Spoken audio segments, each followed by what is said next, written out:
এই সুৰেশ নাকি নাম তাৰ, সুৰেশ মানে কি হয়? সেক্ৰেটাৰি হয় পঞ্চিতৰ। আপোনাৰ পঞ্চায়ত ক'ত?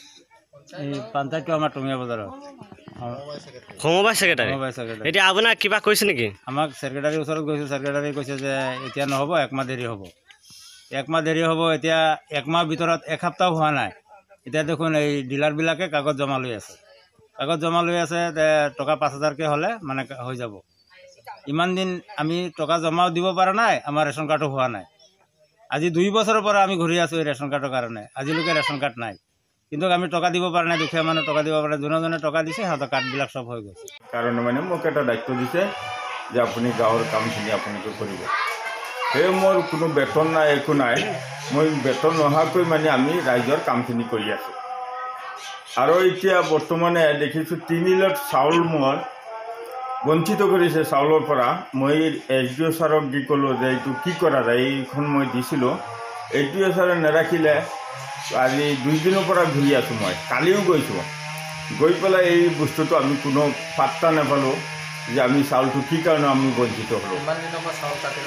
আজি 3 লট কাটিছে, যোৱাত পৰা আজি 3 লট কাটিছে। হয়, সি কয় যে ময়ো ক'ব নোৱাৰোঁ, ডিলাৰজনেও ক'ব নোৱাৰে বোলে। আপোনাৰ ডিলাৰৰ নাম কি? ডিলাৰৰ নাম মতিবুৰ ৰহমান, পিতা নুৰুদ্দিন। ডিলাৰ ঘৰ ক'ত? ঘৰে আমাৰ 2 নম্বৰ টুংগীয়া, আমাৰ ঘৰৰ পৰাই লগতে ঘৰ। এতিয়া পইচা লোৱা কিবা শুনা পাইছে নেকি আপোনাৰ? পইচা লোৱাটো বহুত মানুহৰ পৰা তেনেকুৱা 5,000, 3,000, 2,000 কৰি লৈছে টকা, যে আমি জানিব পাৰিছোঁ। আৰু মানুহ যিখিনি টকা দিছে সেইখিনি মানুহে আমাক কৈছে যে এনেকৈ ৰেচন কাৰ্ডৰ আহিছে, তোমালোকক টকা দিব লাগিব।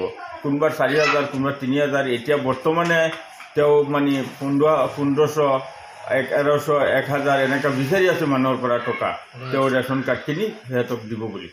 মানে নতুন পুৰণা? নতুন কাৰ্ডৰ।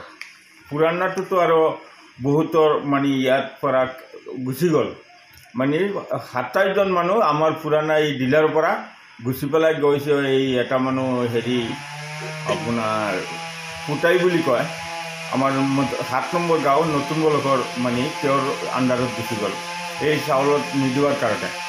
এতিয়া আপোনাৰ নামটো মানে কিয় কাটিলে, আপুনি কিবা গম পায় নেকি? মই একো গম পোৱা নাই। আপুনি মানে এইটো ঘৰৰ মেইন সদস্য?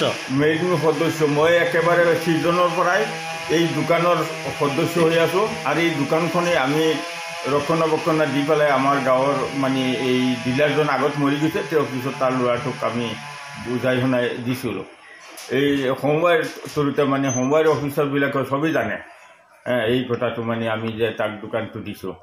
আৰু মেইন দোকানী আৰু মই সমবায়ৰ শ্বেয়াৰ হোল্ডাৰো আছোঁ। এই বিষয়টো মানে চাউল তথাপি আমি চাউলটো নাপাওঁ। তাৰপৰা আপুনি মানে বঞ্চিত হৈ আছে? বঞ্চিত হৈ আছোঁ, এই চাউলৰ পৰা বঞ্চিত হৈ আছোঁ। 3বাৰ পোৱা নাই ন? 3বাৰ পোৱা নাই। আপোনালোকে এই গাঁওখনৰ নাম কি? এই গাঁওখন 2 নং টংগীয়া, এইখন 2 নং টংগীয়া। আৰু সেই 2 নং টংগীয়াৰী মহম্মদ জালালুদ্দিন ময়ে গাবুৰা।